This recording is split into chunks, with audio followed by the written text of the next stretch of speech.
Personally অথবা বিজনেসের জন্য আপনি যদি কন্টেন্ট ক্রিয়েট করে থাকেন, তাহলে কন্টেন্ট ফরম্যাট বা মিডিয়া সম্পর্কে জানা আপনার জন্য খুবই জরুরি।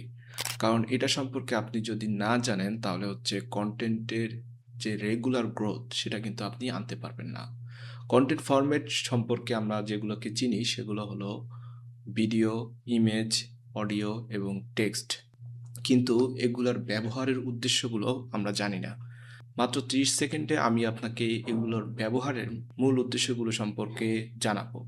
যাতে করে আপনি পরবর্তীতে যখন এই ফরম্যাটগুলো ব্যবহার করবেন, এই বিষয়গুলো মাথায় রেখে আপনি যেন ব্যবহার করতে পারেন।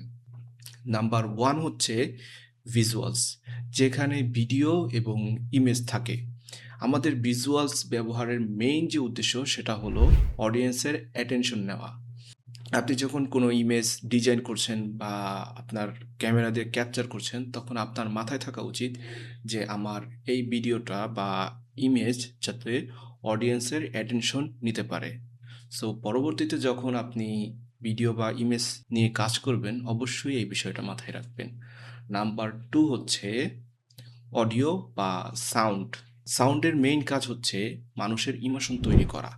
আপনার অডিয়েন্সের মধ্যে আপনি যদি ইমোশনের বুস্ট আপ চান, তাহলে অবশ্যই পারফেক্টভাবে সাউন্ডের ব্যবহার করেন।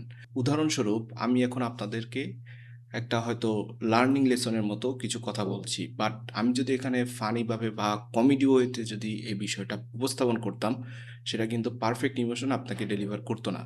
এবং সর্বশেষ হলো টেক্সট বা কপি। টেক্সট বা কপির মেইন উদ্দেশ্য হলো অডিয়েন্সের মধ্যে লজিক বিল্ড আপ করা।